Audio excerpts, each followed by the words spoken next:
माझी सुंदर आणि तरुण बहीण दुसऱ्या शहरात राहत होती. खूप आजारी असल्याने मी तिला माझ्याकडे बोलावले. पण अनेकदा रात्री मला कळत नाही की मी एवढी नकळत झोपत असे की सकाळी डोळे उघडायचे तेव्हा सकाळी उठल्यावर माझी बहीण रडत असायची. मी तिला कारण विचारले तर ती मला काही सांगायची नाही. एके रात्री माझे पती माझ्या खोलीत नव्हते तेव्हा मी पाहिले की माझ्या बहिणीच्या खोलीतून रडण्याचे आवाज येत आहेत. मी पटकन उठून माझ्या बहिणीच्या खोलीत गेले आणि माझ्या डोळ्यासमोरील दृश्य पाहून मला ओरडावेसे वाटले. हे सर्व पाहण्याआधी माझे डोळे फुटले असते तर बरे झाले असते, कारण माझे पती माझ्या बहिणीच्या अंगावर चढून माझे लग्न होऊन 1 वर्ष झाले होते. माझे पती माझ्यावर खूप प्रेमळ होते. त्यांनीही माझी खूप काळजी घेतली. मी एकटीच राहत होते. सासरच्या जबाबदाऱ्यामधून म्हणाल तर मला सासू नव्हती, कारण राकेशचे आईवडील फार पूर्वीच वारले होते. मी एकदा धुतलेले कपडे घालायला गच्चीवर गेले. माकडे छतावर बसली आहेत हे मला माहीत नव्हते. त्या माकडाने माझ्यावर हल्ला केला आणि मी घाबरून पळून गेल्यावर माझा पाय जिन्यावर घसरला आणि मी खाली पडले. माझ्या डोक्यालाही खूप जखमा झाल्या होत्या आणि माझ्या पायाचे हाडही तुटले होते. मी घरी एकटी असल्यामुळे मला चालताही येत नव्हते, त्यामुळे माझी काळजी घेणारे कोणी नव्हते. त्यामुळे माझा पाय प्लास्टरमध्ये असल्याने मी माझ्या धाकट्या बहिणीला माझ्याकडे बोलावले. माझे माहेरचे घर दुसऱ्या शहरात होते, त्यामुळे काही दिवसांनी माझ्या भावाने माझी धाकटी बहीण वैशाली हिला माझ्याकडे सोडले आणि ती येताच माझ्या बहिणीने संपूर्ण घराची काळजी घेतली. घरातील सर्व कामे करून ती माझ्याजवळ बसायची आणि माझ्याशी खूप बोलायची. माझ्या मनाची करमणूक व्हायची. माझी बहीण अजून खूप लहान होती. तिने नुकतेच 17 वर्षात पदार्पण केले होते. ती खूप सुंदर आणि इतकी निरागस होती की तिच्यावरून माझी नजर हटवणं कठीण होतं. मी हळूच काठीचा आधार घेऊन चालायला लागले. मला काम करावे लागत नव्हते, पण थोडे चालायचे. एके रात्री मला जाग आली तेव्हा राकेश खोलीत नव्हता. मी उठून खोलीतून बाहेर आले तेव्हा मला किचनमधून वैशाली हसताना ऐकू आली. मला थोडं आश्चर्य वाटलं की ती यावेळी स्वयंपाकघरात काय करते. स्वयंपाकघरात आल्यावर वैशालीसोबत माझा नवरा राकेश पाहून मला काहीसे आश्चर्य वाटले. दोघेही काहीतरी हसत होते. मला बघून वैशाली माझ्याजवळ आली आणि म्हणाली, दीदी, राकेश भाऊ आज मला घाबरले होते. मी माझ्यासाठी चहा बनवत होते तेवढ्यात मागून भाऊ आले आणि ओरडले. भीतीमुळे मी जवळजवळ मेलेच होते. राकेशही हसायला लागला आणि वैशालीला म्हणाला की तू लहान मुलासारखी घाबरतेस. मग तो माझ्याकडे वळून म्हणाला, मी पाणी प्यायला आलो होतो. वैशालीला पाहून ती खोडकर झाली आहे असे वाटते. जेव्हापासून ती घरी आले आहे तेव्हापासून ती आमच्याबरोबर काही हसबोल घेऊन जाते. तिच्यामुळे घरात एक चमक आहे आणि माझे मन देखील गुंतलेले आहे. प्रकरण नुकतंच समोर आलं होतं. मीही हसून विषय बदलला. पण आता एक विचित्र गोष्ट माझ्यासोबत घडू लागली आणि ती म्हणजे वैशाली मला रात्री 1 ग्लास दूध द्यायची. दूध पिऊन झाल्यावर मला झोप येऊ लागली. राकेश आणि वैशाली अनेकदा रात्री उशिरापर्यंत एकमेकांशी बोलत असत. गेल्या काही दिवसापासून मी वैशालीबद्दल का बोलत आहे तेच कळत नाही. काहीतरी संशयास्पद वाटू लागले होते. ती किचनमध्ये एकटीच काम करत असायची आणि मी अचानक किचनमध्ये जायचे तेव्हा ती घाबरायची. जणू तिला कोण आलंय हेच कळायचे नाही. मला पाहताच तिचा रंग विरून जायचा. जेव्हा मी घाबरण्याचं कारण विचारलं तर ती हसायला लागली आणि बोलणं टाळायची. मी तिच्या खोलीत गेले तर तिच्या मोबाईलवर कोणाशी तरी बोलत होती.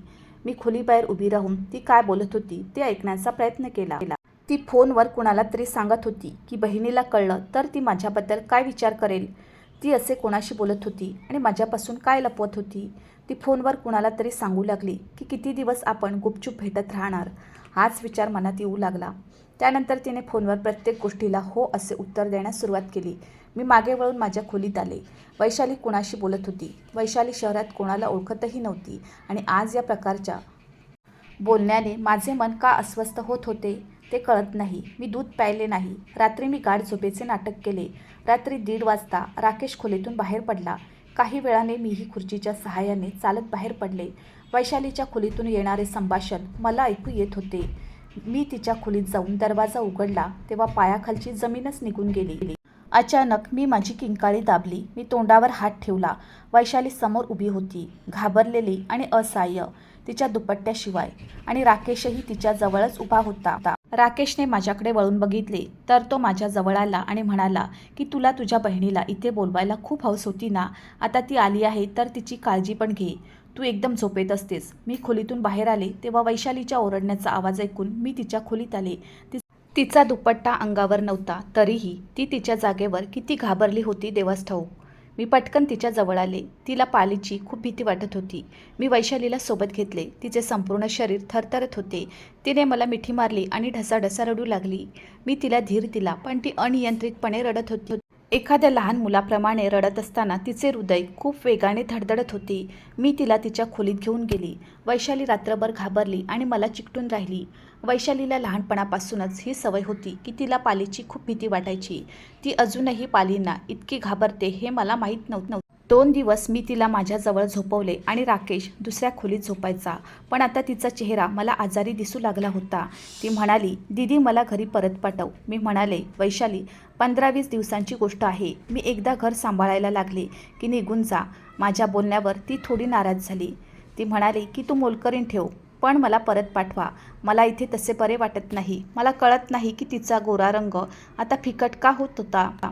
तीही पूर्वीपेक्षा अशक्त दिसत होती. मी म्हणाले, ठीक आहे. रात्री मी राकेशला पण सांगितले की वैशालीला परत जायचे आहे. तू मोलकरणीची व्यवस्था कर. माझ्या विनंतीवरून त्याने विचारले की तिला का जायचे आहे. मी म्हणाले, तिला इथे तसं बरं वाटत नाही आणि बघ ती अशक्त होत चालली आहे. आता मी पण काठीच्या सहाय्याने चालायला लागले. पण राकेश म्हणाला, या काठीचा आधार घेऊन चालता चालता आणि पुन्हा पडलीस तर किती कठीण होईल हे तुला माहीत आहे का. मी वैशालीला डॉक्टरांकडे घेऊन जातो. ती आजारी असल्याचे तू मला आधी सांगितले असतेस तर मी तिला आधी दाखवले असते. अजून काही दिवस राहायला सांग आणि मग नक्कीच जा. मला फक्त तुझा पाय बरा व्हावा एवढीच इच्छा होती. नाहीतर मला कशाला काळजी. तुझी बहीण तिला पाहिजे तिथे राहू शकते. दुसऱ्या दिवशी मी राकेशसोबत वैशालीला डॉक्टरांकडे पाठवले. 4 तासांनी तो परत आला तेव्हा वैशाली हसत होती. हात शॉपिंग बॅगने भरले होते. राकेश मला सांगू लागला की तू तुझ्या बहिणीची अजिबात काळजी करत नाहीस. डॉक्टर म्हणत होते मुलीला खूप खुश ठेवा. आता मी तिला खूप शॉपिंग करायला नेले आहे. बघ ती किती खुश आहे. वैशाली हसली आणि माझ्या गळ्यात पडली आणि म्हणाली, हो दीदी मी खूप खुश आहे. बघ राकेशजीने माझ्यासाठी किती शॉपिंग केली आहे आणि त्यांनी तुझ्यासाठी एक सुंदर घड्याळही विकत घेतले आहे. मग ती मला शॉपिंग बॅगमधील सर्व गोष्टी दाखवू लागली. हे सर्व पाहून वाईट वाटले असे नाही. राकेशने जे काही विकत घेतले होते ते त्याने माझ्या बहिणीलाच दिले होते. पण या 1 वर्षात त्याने मला कधीच एवढ्या खरेदीसाठी नेले नव्हते. माझे बजेट जास्त नाही असे म्हणायचा. मग एवढी खरेदी करण्याची काय गरज आहे. मला हे सगळं का पटत नव्हतं माहीत नाही. रात्री मी राकेशला विचारले, तुला काय गरज होती वैशालीला एवढी शॉपिंग करायची. माझे बोलणे ऐकून तो म्हणू लागला की मी तुझ्या बहिणीला माझी बहीण मानतो. राकेशचे प्रेम योग्य ठिकाणी होते, पण माझ्या अस्वस्थ मनाचे काय करू जे मला नकळत घाबरवत होते. सकाळीच मी वैशालीला सांगितले की मी माझ्या भावाला फोन करून तुला परत पाठवते. आता मी बरी आहे. पण तिने राकेशसमोर नकार दिला. ती म्हणाली, दीदी तू पूर्णपणे बरे झाल्याशिवाय मी जाणार नाही. मी म्हटलं, तुला इथे राहावंसं वाटलं नाही मग राहून काय फायदा. माहीत नाही का, पण मला वैशालीने गावी परत जायला हवं होतं. पण राकेश माझ्यावर चिडला. तो म्हणाला, ती म्हणत आहे की तिला अजून इथे राहायचे आहे, मग तू का भांडतेस. मीही गप्प बसले. पण क्षणभरही माझे मन तृप्त झाले नाही. राकेश 1 मिनिटसुद्धा बाहेर गेला तर मी उठून त्याच्या मागोमाग जायचे. मी स्वतःच्या हाताने त्यांना त्याचे सामान द्यायची. वेळोवेळी मी रात्री उठायची आणि तिला झोपलेली पाहण्यासाठी वैशालीची खोली उघडायची. मला कळत नाही की कुठला गोंधळ होता. कुठली भीती मनात घर करून बसली होती. एक अज्ञात भीती जी मला दिसत नव्हती, पण माझ्या मनाला काहीतरी त्रास देत होतं, जे मला जाणवत होतं. राकेशला आज सकाळी ऑफिसमधून सुट्टी लागली होती. नाश्ता करून राकेश वैशालीला म्हणाला, वैशाली तयार हो, घरी रेशन संपले आहे. तेव्हा चल माझ्यासोबत, मला खरेदी करणे सोपे होईल. वैशालीने एकदाही नकार दिला नव्हता. हा म्हणून लगेच मान हलवू लागली. आता माझे मन पुन्हा अस्वस्थ झाले होते. वैशाली घरी येताच किचनमध्ये सामान ठेवून तिच्या खोलीत गेली. आता हे वारंवार व्हायला लागलं. ऑफिसच्या वेळेतही राकेश कोणत्या ना कोणत्या बहाण्याने वैशालीसोबत जात असत. आता माझा संशय सुटला होता. खोलीत एकटी बसून रडायला लागली. एकीकडे माझे घर उद्ध्वस्त होत होते आणि दुसरीकडे माझ्या घराच्या विध्वंसाला माझी सख्खी बहीण जबाबदार होती. मी ठरवलं होतं की आता गप्प बसणार नाही. सगळ्यात आधी मी वैशालीला बोलले की घरातल्या गोष्टींच्या नावावर कुठे जातेस. माझे म्हणणे ऐकून तिला धक्काच बसला आणि तिने डोके हलवायला सुरुवात केली. ती म्हणाली, कुठेही नाही, मी फक्त सामान आणायला जाते. मला थोडा राग आला आणि म्हणाले, वैशाली खरं सांग, तुझे आणि राकेशमध्ये काय चालले आहे. माझे बोलणे ऐकून वैशाली रडू लागली. ती मला काहीतरी सांगणार होती. ती मला काही बोलायच्या आधीच राकेशच्या खोलीतून कोणीतरी रागाने आत शिरले आणि मला जबरदस्तीने पकडून दुसऱ्या खोलीत घेऊन गेले. तो म्हणू लागला, माझ्याबद्दल विचारणारी तू कोण आहेस? मी तुझी गुप्त हेरगिरी पाहून थकलो आहे. मी म्हणाले, तू वैशाली बरोबर कुठे जातोस? बहाणा करून. याचा राकेशला राग आला. तो म्हणाला, मला पाहिजे तिकडे मी जाऊ शकतो. आजच्या नंतर तू माझी हेरगिरी केलीस तर मी तुला सोडणार नाही. तो माझ्याकडे भॅड डोळ्यांनी पाहत म्हणाला. मी म्हणाले, ठीक आहे, तुला जे वाटेल ते कर. मी तिला उद्या सकाळी परत पाठवत आहे. आता ती इथे नसेल. राकेशने पाहिलं ना पाहिलं हे सांगायला उशीर झाला. तोवर त्याने माझ्यावर हात उचलायला सुरुवात केली. वैशाली माझ्या किंकाळ्या ऐकून खोलीचा दरवाजा वाजवू लागली.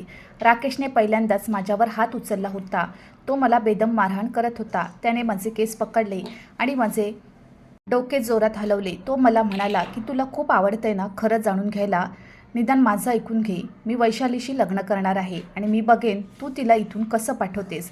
असे म्हणत तो खोलीबाहेर गेला आणि मला कोणाशी बोलू नये म्हणून माझा मोबाईल काढून घेतला.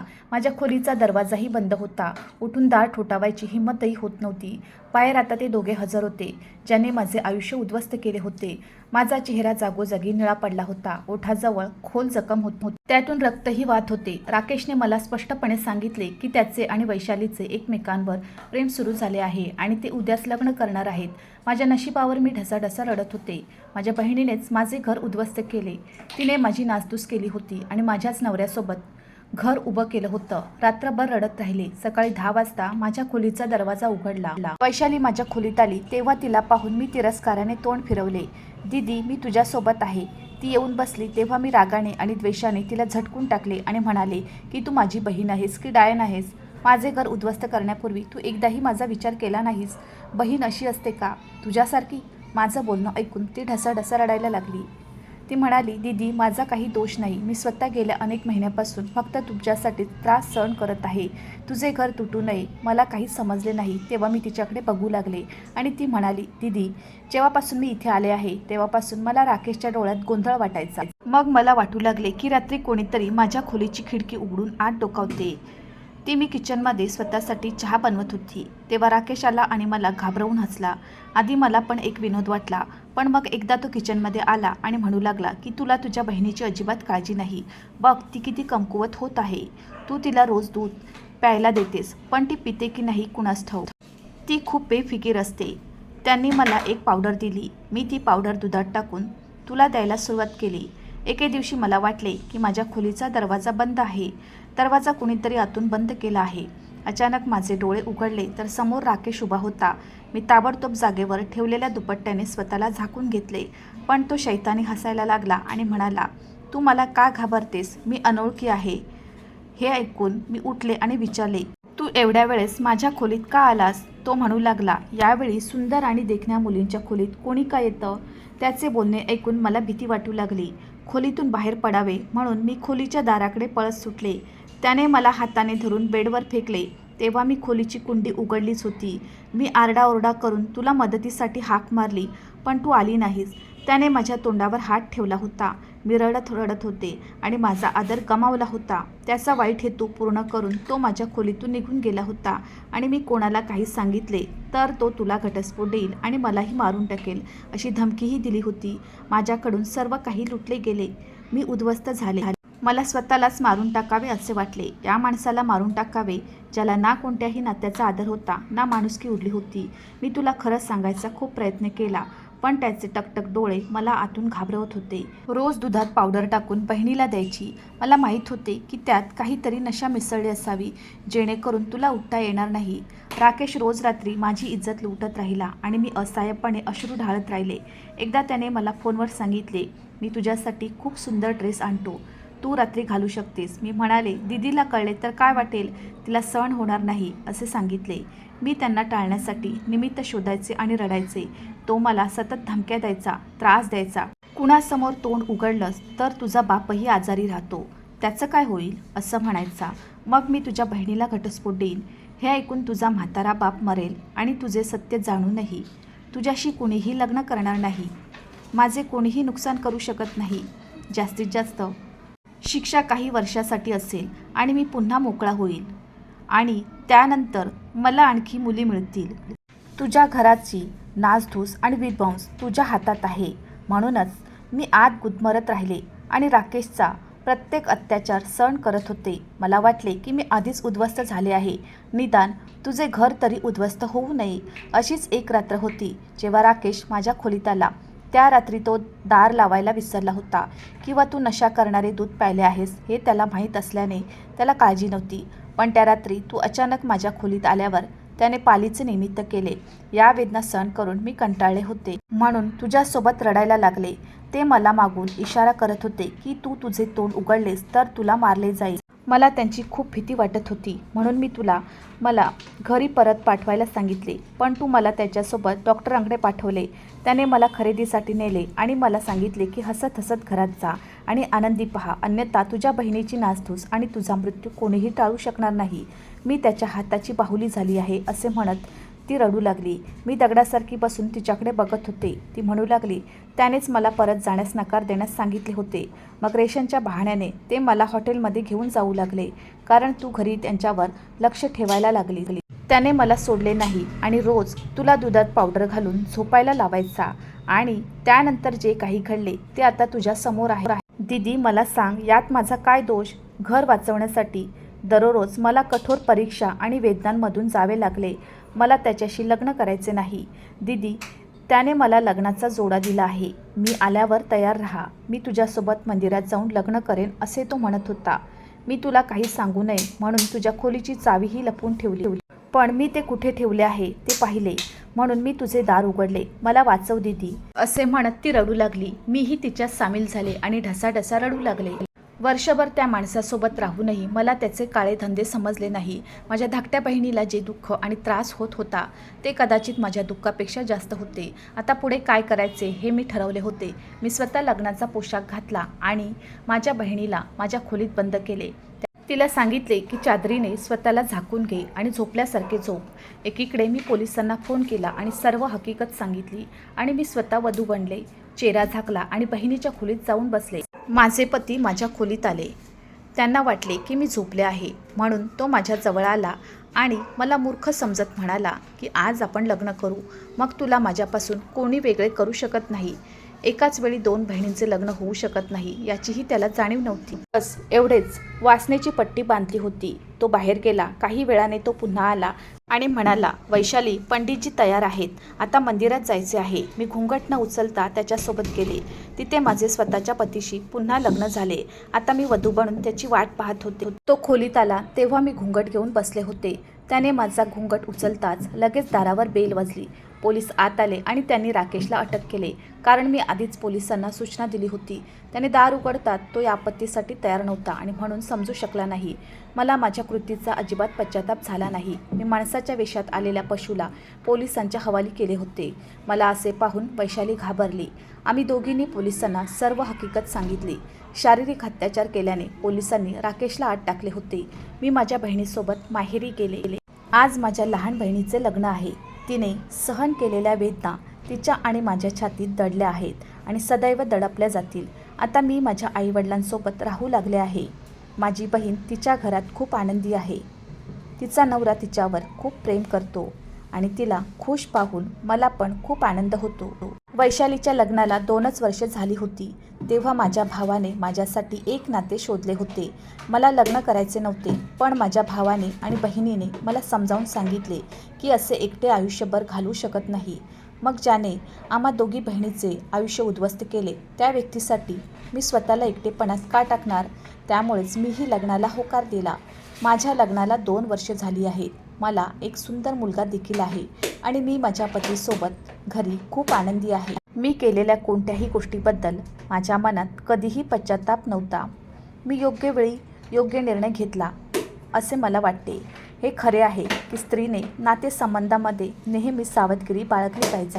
काही नाती विश्वासघातही करतात, मग ते दीर असो वा भावजय असो किंवा कोणताही दूरचा पुरुष किंवा नातेवाईक असोत.